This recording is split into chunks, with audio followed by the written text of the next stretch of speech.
Welcome to the Stellar Vault. Say hi in the comments to awaken the archive. Then like, subscribe, and let the tale begin. By our laws, you are condemned to death, human.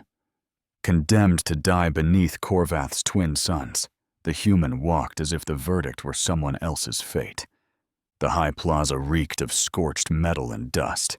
Every surface around the tribunal steps was cut from black volcanic stone, polished to a mirror sheen that burned the eyes.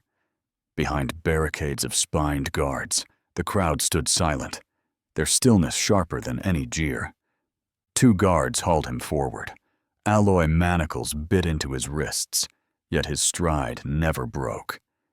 Each step rang against the stone, steady, deliberate, like the chains were part of his uniform. Above, the tribunal sat in a crescent of thrones, 6 war chiefs in armor lacquered in the colors of their clans, with the central seat towering above the rest. On its black dais stood the warlord of Korvath, helm open, crest feathers burning red in the wind. To his left, the pale robes of a Galactic Council delegate caught the light. The counselor's hands rested in the folds of his sleeves, his expression unreadable. The guards halted the prisoner at the base of the dais. Dust swirled in the heat. The human lifted his chin, scanning the geometry of the chamber, the placement of every guard, the faces in the tiers above. In his right eye, an invisible lens focused and sent the image home, line by line. "This one trespassed in the Forbidden Zone," the warlord announced, his voice carrying over the plaza. "By our law, his blood belongs to the sand."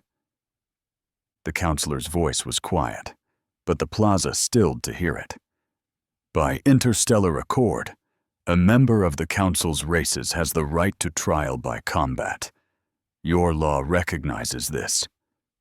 The warlord's eyes narrowed. The pause stretched. Then he inclined his head. "It will be granted." A murmur rippled through the crowd. They had come to witness an ending, not a trial. The human stood motionless. By the time the Galactic Council reached human command, the first sun had already set. The reply was short, cold. "If he survives, he will be returned to our custody. His crimes will be judged under our law. He is no champion of our people." The warlord descended the steps until he stood eye to eye with the prisoner. He studied the blood on the man's temple, the chains on his wrists, the calm in his stance. "Why don't you kneel, human?" The Marine didn't answer. He just smirked, while his right eye continued to watch, record, and send. The gate across the arena yawned open with a groan that rattled the teeth. Heat spilled through from the holding pens, carrying the smell of ozone and scorched oils. The sound from the crowd wasn't shouting, not yet. It was the deep, rolling hum of armored chests resonating together, the Korvath chant for a debt of blood. He'd heard it before, years ago, over a comm feed from another world. That time, it had ended with an entire human squad burned down to bone. Now it was aimed at him. The figure that emerged was built for sieges, not duels. A shock trooper, 2.5 meters of armored bulk, each plate engraved with the clan markings of victories past. Servos hissed with each motion, timed like the breathing of a predator. The helm's visor glowed a cold, surgical blue as targeting arrays powered on. The Marine flexed his bare hands. The guards had stripped the chains away. Not mercy, but a point of honor. The warlord had called for a clean death. They circled, the sand drinking in the glare of the twin suns until heat shimmered between them. The troopers' steps were deliberate, each one pressing a little more weight into the moment, each one measuring the distance to kill. The Marine's gaze didn't track the weapon. He watched the man inside the suit, the way the right hip lagged half a beat behind the left. A weakness, mechanical or human, didn't matter. Weakness was weakness. The first strike came sudden, a horizontal sweep meant to cut him in half. He stepped inside it, feeling the air pressure of the swing pass over his back. His right hand plunged into the black sand, scooping up a fistful so hot it burned his palm, and slammed it into the visor. The glow faltered, flared, then dimmed as the grit ground into optics and vents. The crowd's hum broke into shouts, the sound cascading up the stone tiers. Blinded, the trooper lashed out wide. The Marine dropped low, hands locking around the back of the damaged knee joint. He wrenched. Metal shrieked. The leg folded wrong, the suit pitching down into the sand with a crash that shook the platform under the warlord's feet.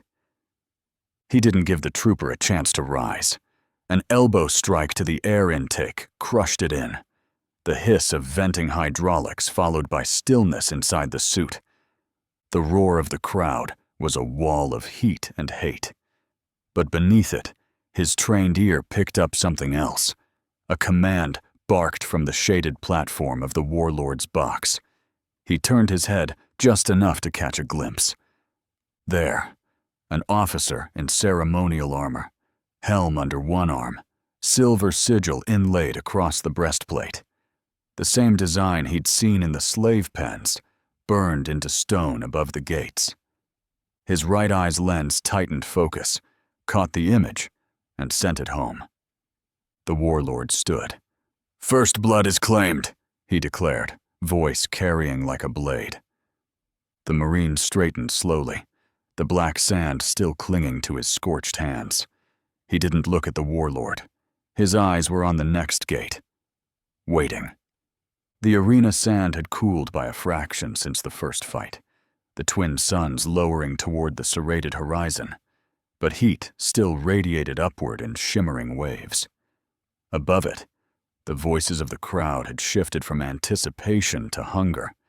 They had seen him take apart a shock trooper. Now they wanted to see him broken.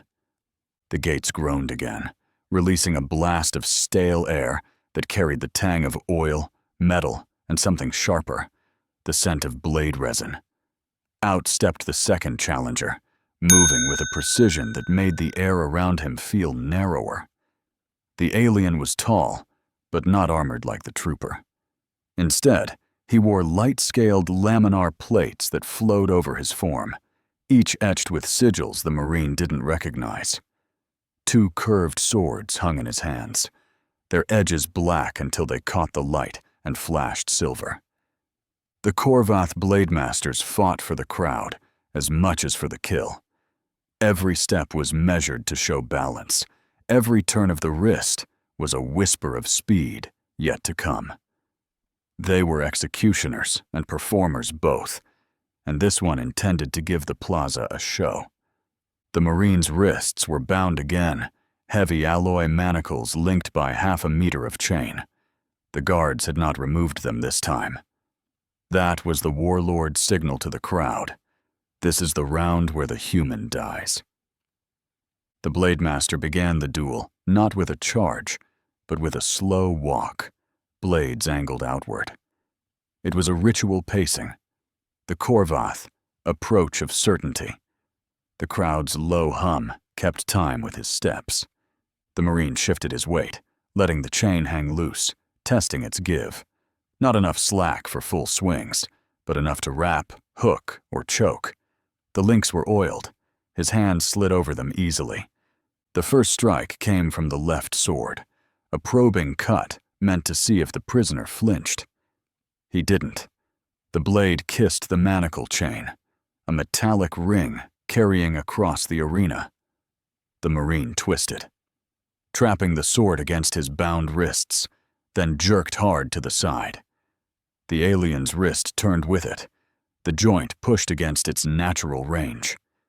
The Blademaster tried to roll away, but the Marine stepped in, chain snapping taut.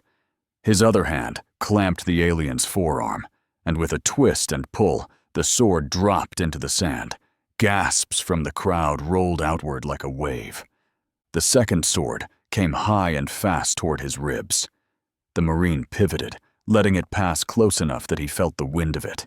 The chain looped over the blade, wrapping twice before he yanked downward. The edge bit into the links but didn't cut through. The torque instead wrenched the weapon from its wielder's grip. Both swords gone.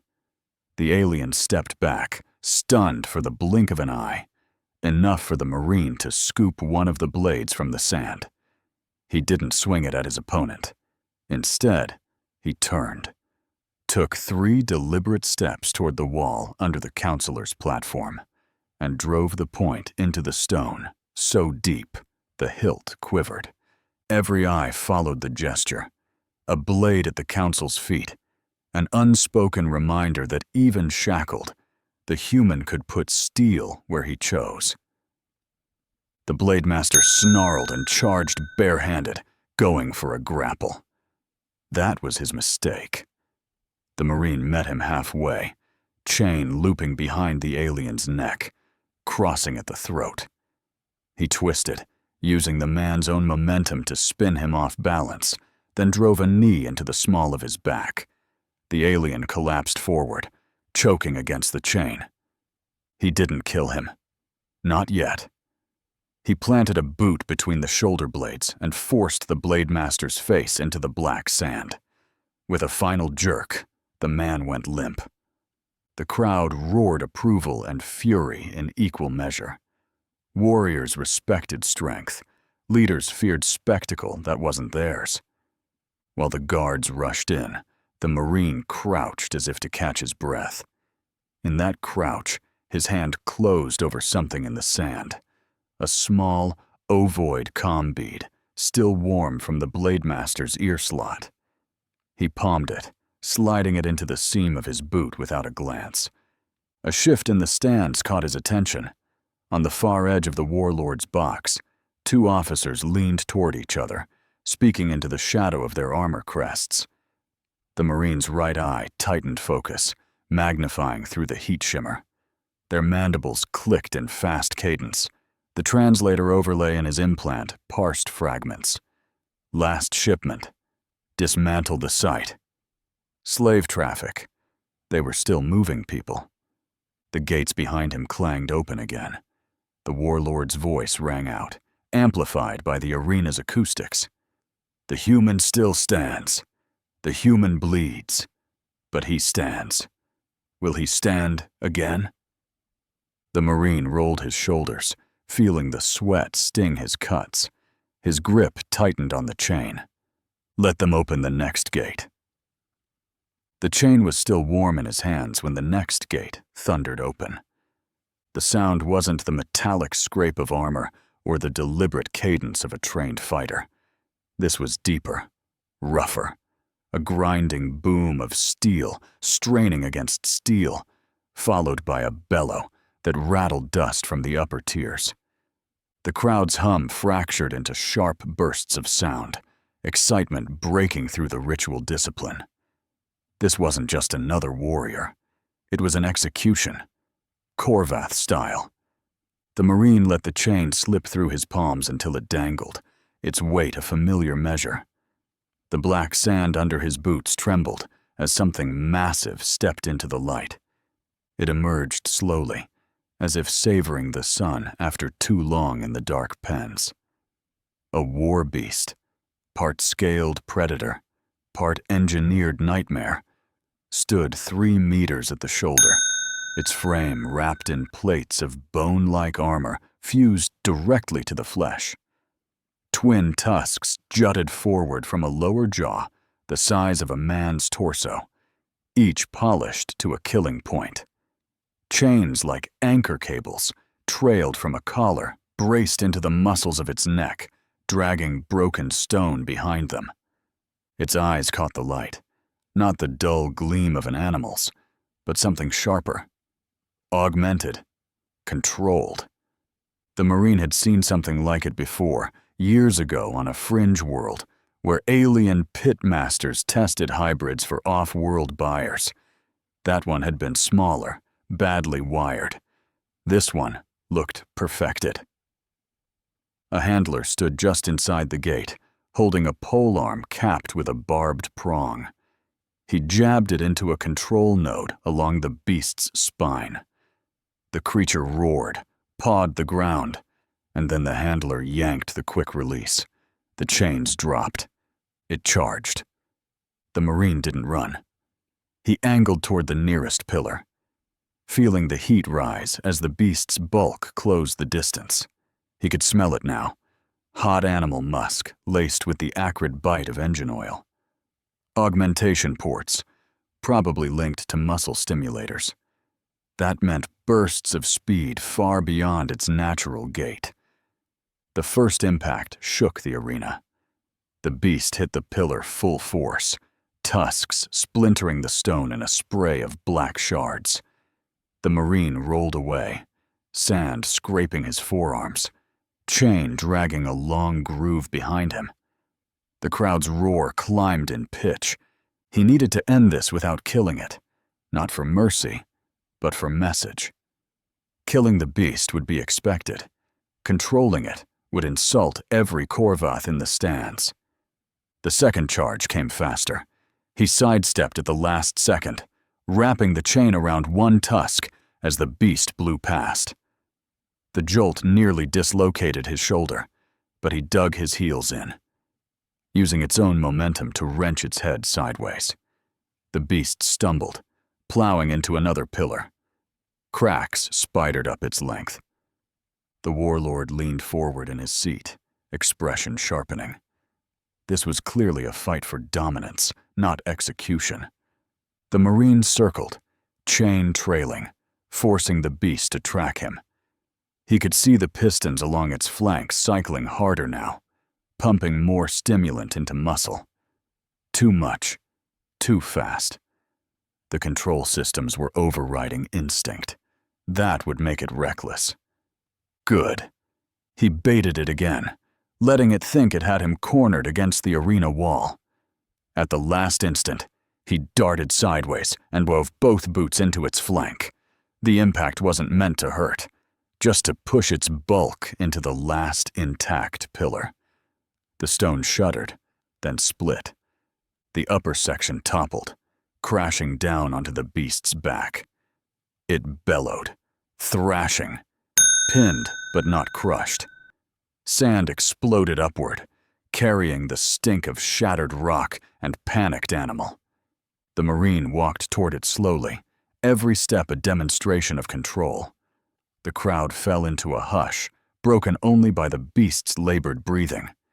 He reached out, wrapped the chain around the base of its tusks, and gave a single, hard tug.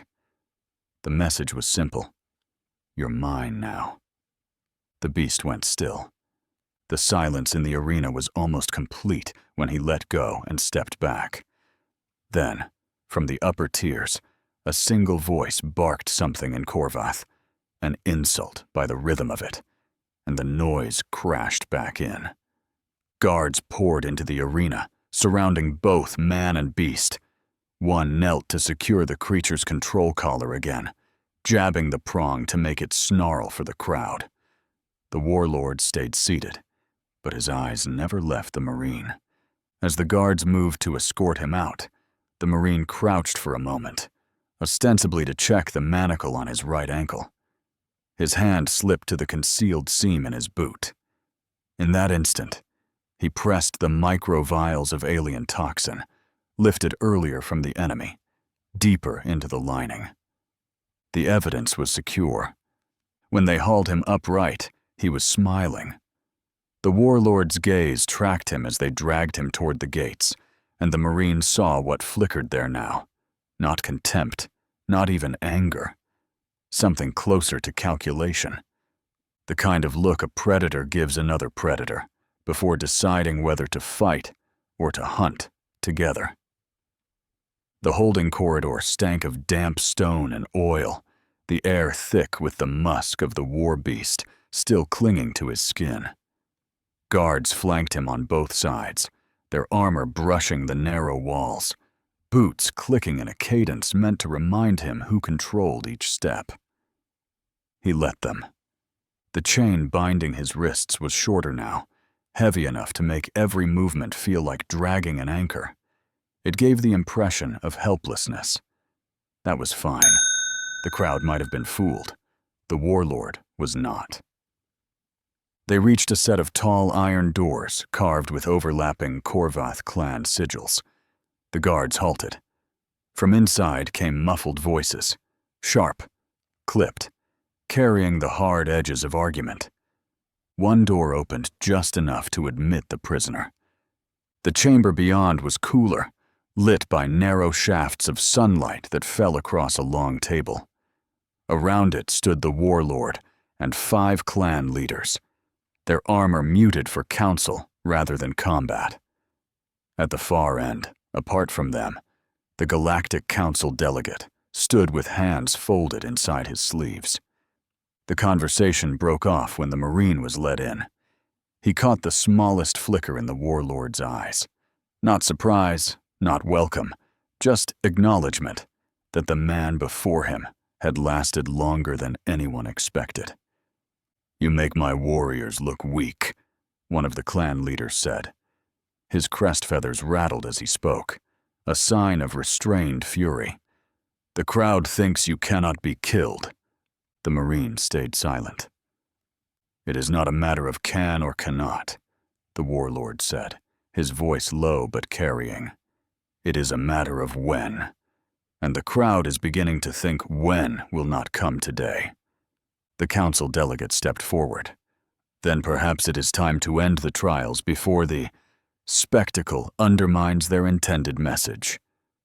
The words were soft, but the weight behind them was calculated. The warlord turned on him. "The trials end when the debt is paid in full." The Marine studied them while they argued, not just the words, the way each leader stood, which ones leaned forward, who shifted weight from one foot to the other. Posture meant politics. The 2 on the left deferred every glance to the warlord. The 2 on the right seemed restless, eyes on the delegate, as if weighing the council's authority against their own leader's pride. A faint vibration buzzed in his boot. The comm bead he'd taken from the Blade Master had synced to a nearby signal. He flexed his ankle, letting the connection stabilize, careful to keep his face blank. "One more trial," the warlord said at last. "A grand trial. He will face 2 of my first guard together." The clan leader who'd spoken first bared his teeth. "It will be over in moments." The delegate's expression didn't change, but his fingers shifted inside his sleeves, a subtle code used in certain diplomatic corps. The Marine caught the movement and stored it away. Not random, not idle. The warlord gestured to the guards. "Take him back. Let the crowd wait. Let them think on what they have seen." As they turned him toward the door, the comm bead in his boot whispered a fragment of speech into his ear. The alien language was clipped by static, but the meaning was clear enough. "Transport. Final clearance. Dark sector."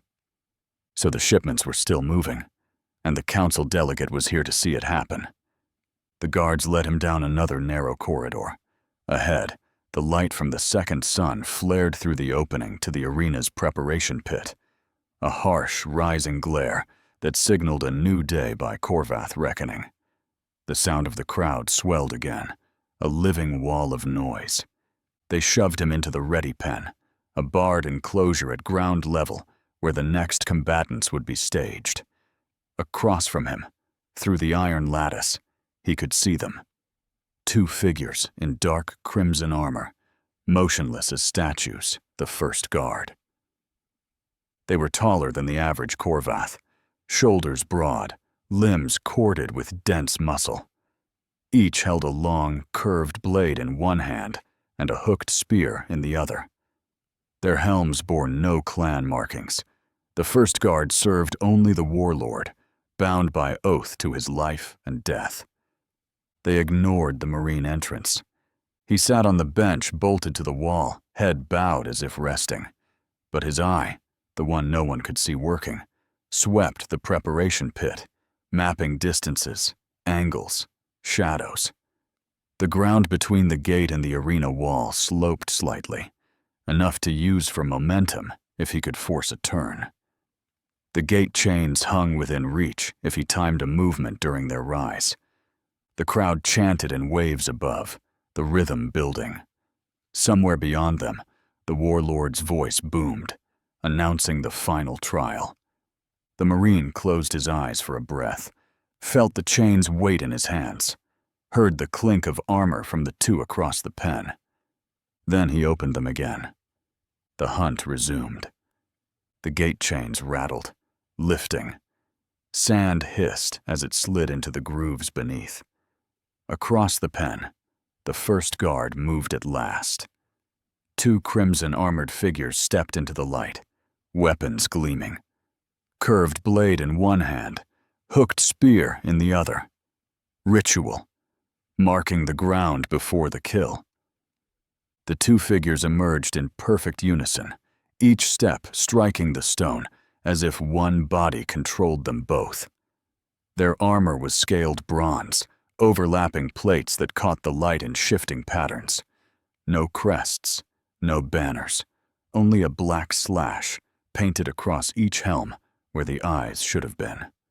No clan colors marked them because they belonged to the warlord alone. Bound by oath, they fought for his life and his death. The warlord's voice thundered above, naming them in the old tongue. The crowd answered as one, the sound vibrating through the pit floor. The Marine rose from the bench. His manacles clinked, but his gaze stayed locked on them. They had studied him from behind the lattice. Now he studied them in return. Symmetry like that wasn't training. It was instinct, hammered into muscle and bone over years of fighting as one. Then they began to circle. The Marine tested his chains. They rattled against his manacles. He had fought paired combatants before, but never of the same mind. These moved like mirror images, each one anticipating the other's shifts before they happened. A predator split into two bodies. The gate slammed shut behind him. The noise vanished into a ringing silence. The first charge came without warning, one angled left, the other right, converging on him in a closing pincer. He sidestepped, feeling the rush of air as both glaives slashed where his ribs had been. Their momentum didn't break. One spun low, the other vaulted high, blades crossing in a scissor meant to gut. He dropped under it, rolling through the dust, coming up on one knee. A chorus of metal on metal roared overhead, crowd drums striking in time with the twins' advance. Every movement drew a cheer or a hiss from the stands. The Marine saw the trap. This wasn't about killing him quickly. They wanted spectacle, to toy with the prey until the crowd demanded blood. He moved in, not away, toward. Most fighters gave ground to twins. He cut the angle between them, forcing a collision. Bronze armor smashed against bronze. The nearest staggered a half step, and that was enough. He hooked a chain from his manacle around the glaive's shaft and wrenched. The weapon tore free, skittering across the sand. The crowd gasped. The unarmed twin didn't retreat. He lunged barehanded, gauntlet locking on the Marine's throat. The second came in low, blade sweeping for the legs. The Marine dropped his weight backward, dragging the first down with him, using his body as a shield. The glaive bit into bronze instead of flesh. The alien caught under the blow staggered, dazed for an instant, the force of the strike ringing through his armor. The Marine used that heartbeat to shove him off, rolling clear of the tangle and back onto his feet. A roar went up, half fury, half exhilaration.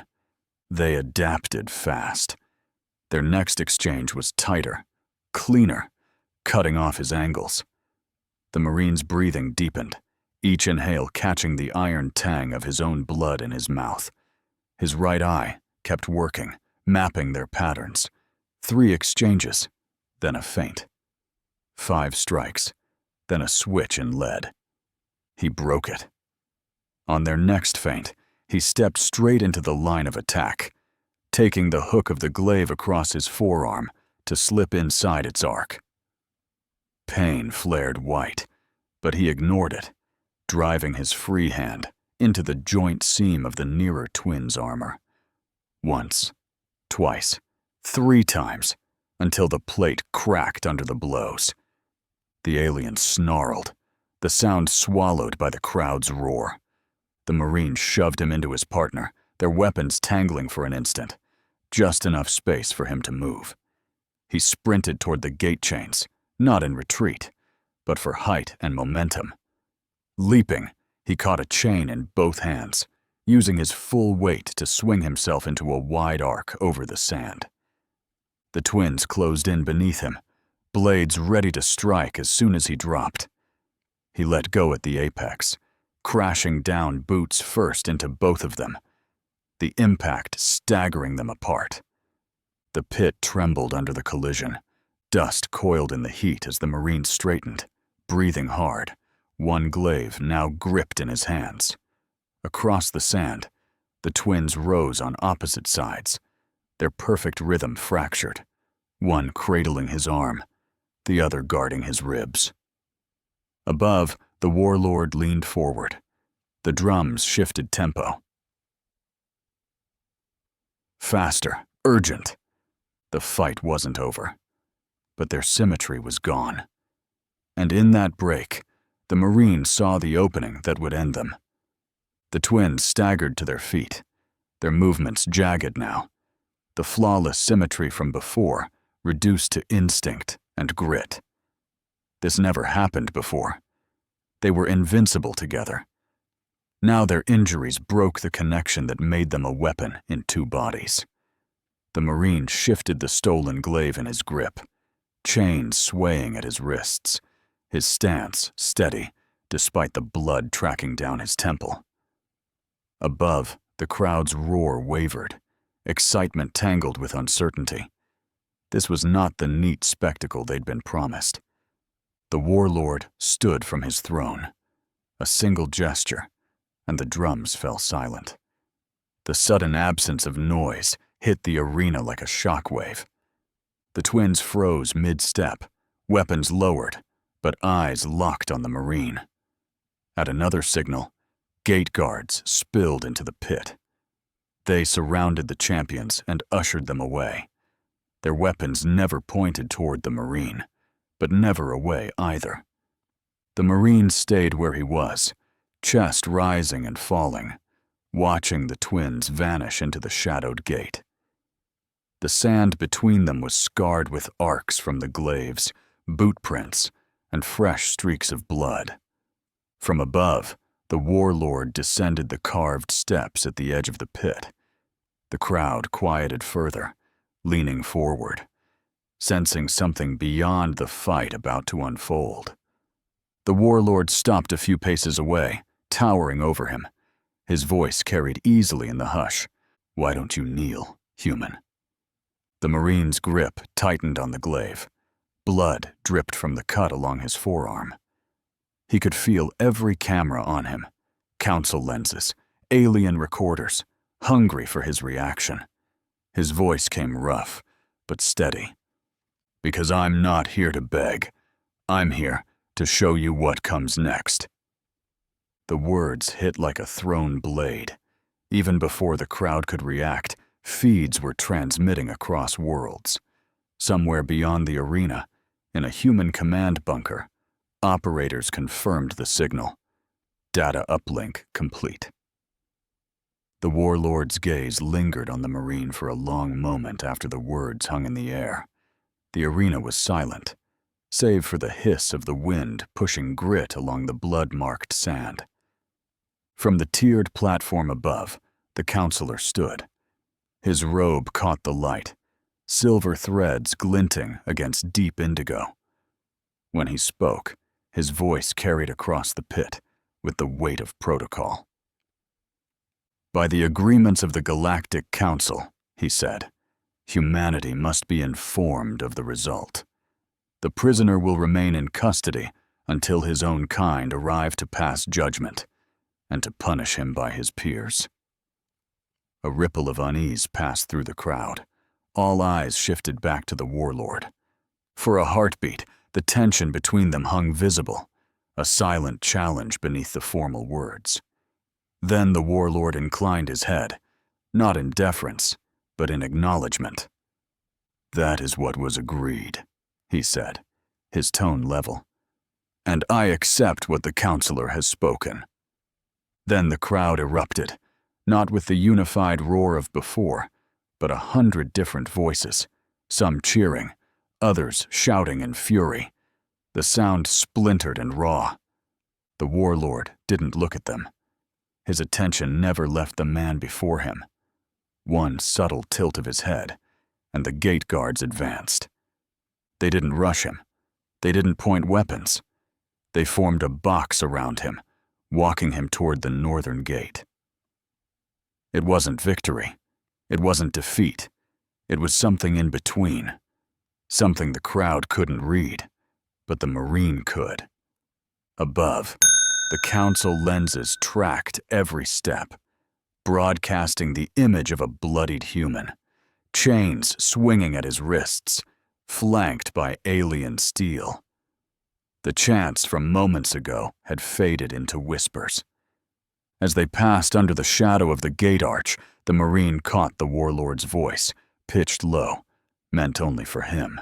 "You've shown me what comes next, human. Now you will see what it costs." The darkness swallowed him, stone walls replacing open sky. The sound of the crowd died to a dull, distant rumble. Guards led him through a narrow corridor, past barred cells and storage vaults, until they reached a reinforced chamber. The door shut with a deep, final thud. Inside, there was only a low bench and the metallic tang of old blood.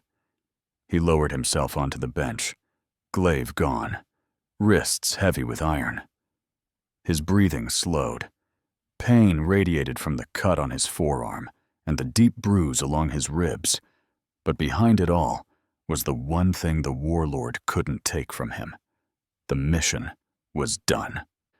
Somewhere far beyond these walls, human intelligence was already parsing every byte of what he'd just delivered. Hours later, the counselor returned, flanked by 2 aides and a comms officer. Without ceremony, he spoke into the device at his wrist. "Transmission to Terran Command. Prisoner ready for retrieval." The human escort came for him in silence. The alien guards handed him over without meeting his eyes, as though contact might burn them. The shuttle's ramp dropped with a hydraulic hiss, flooding the dusty platform with harsh white light. He walked up without a word. Behind him, the ramp lifted, sealing the ship in steel. The outside world. Aliens, warlord, arena, was cut away. Engines rumbled, vibrations thrumming through the deck as pre-flight systems engaged. Only then did a figure appear from the inner corridor, a man in a deep blue fleet uniform, heavy with rank. His shoulders bore the insignia of a Terran defense admiral. "Welcome aboard," the man said, voice low, formal. Then, after the smallest pause, "John Doe." It wasn't a question. The Marine smirked. The recognition was mutual. The shuttle lifted away from alien stone and into the black. Only once the stars swallowed the viewports did the change come. Shackles were removed. A medtech moved in without being told, scanning his wounds. Crew members kept their eyes on him, but not with suspicion, with something closer to reverence. The Admiral sat across from him, hands folded. "You've done more than they'll ever understand," he said. The Marine didn't answer. Outside the hull, the alien world was already a shrinking sphere. "Get some rest," the Admiral continued. "When you wake, we'll be home." But the Marine knew better. Home was never where you came from. It was where the war found you next. And it was all ready waiting.